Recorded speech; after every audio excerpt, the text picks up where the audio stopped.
This year marks WUSA9's 75th anniversary, and we can't help but think back to the legendary Channel 9 sportscaster Glenn Brenner.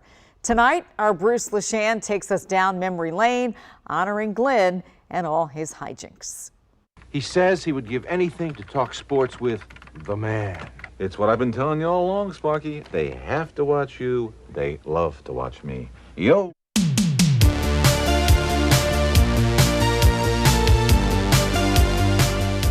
Glenn was the most popular, highest-paid sports anchor in the city, pulling down nearly $1 million a year. He looks like an anchorman for SeaWorld, doesn't he? Anchor Gordon Peterson said Glenn had a kid's eye for the wonder of life and a killer's nose for the pompous and pretentious. Winning of the month, Tuesday. He wrapped sports in comedy. Excuse me, officer. How you doing, sir? Fine. How you doing? I mean, what's the charge? You got an overlarge Weenie? weenie on the street, sir. My weenie's too big? Too big. An oversized weenie. He certainly perked up after the food arrived, didn't he? I need some bread. I lost my place. Think anchoring's easy? Try it now, pal. Try it now. Go ahead, big shot. Go ahead now. He predicted game outcomes with a cloistered nun. Now, here's one I think I know you're going to pick. The New Orleans Saints at New England. Now, you say that just because they're saints. That's right. Sometimes I don't go along with the saints. They fool you. And usually serious news anchors. Cincinnati and Kansas City. I love the music in Kansas City. Kansas City. I have a phone message here for JC. The hostess from Shanghai Gardens called, said she needs the dress back by 7 o'clock. I just wanted to pass that along. Now let's swing upstairs to another champion in rapid fashion. Oh my goodness. James Brown, anchor of the NFL Today on CBS, did weekends on Channel 9 while Glenn was doing weekdays. So let's talk about Glenn.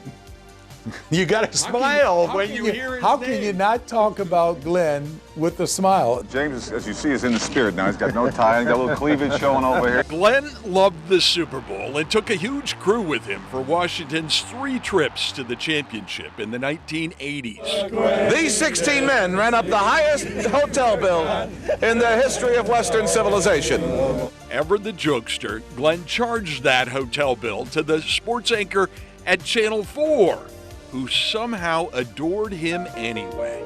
The measure of any man's wealth is to be determined by how much he is loved.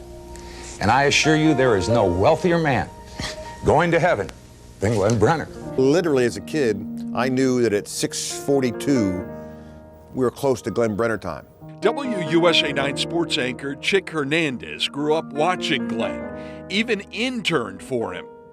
You can't not smile thinking about it. And when Chick took Glenn's chair, he taped just one picture to his computer screen.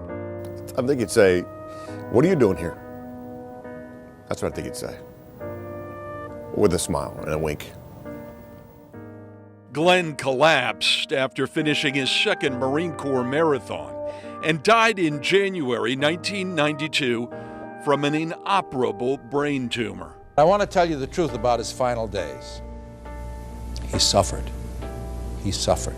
The late Washington football team owner Jack Kent Cooke. He truly was one of a kind. That mold is broken. Summed up how fans from the stadium to the White House to the streets felt.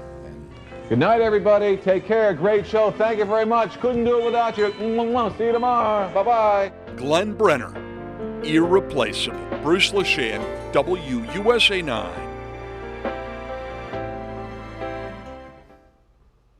Glenn Brenner, one of a kind. Wish I'd had an opportunity to meet him. He was clearly a special person. Yeah, he was crazy, but he was funny. I mean, I remember they sent me out to do the Kemper at TPC, and I'm sitting there doing the weather, and everybody starts laughing around me, and I have no idea what's going on. Well, Brenner's behind me dancing and waving, and I finally turned around and saw him. I go, "Security, get him out of here." I mean, he was just so funny, and he had a short-lived show. They picked me for a sidekick for a while.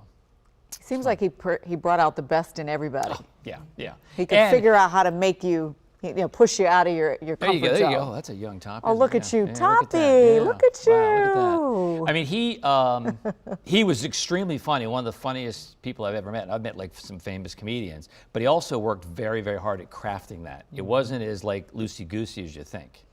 Well, I always tell people, part of what makes television good television is choreography. Yep. You have to know time. It's about timing. It's about knowing when to dance, when to pull back. Glenn clearly mastered that so very well. He was just, he played minor league baseball. He's a big guy. He was a pitcher, and he's pitching a game, and he throws a ball, and he thinks it's a strike, and the umpire calls it a ball. And he throws another pitch, and he thinks it's a strike, and the umpire calls it a ball. He walks off the mound and says, "Hey, umpire, why don't you punch a hole in that mask? You're missing a heck of a game here." He got thrown out. Oh, goodness. Yeah, let's go. Okay.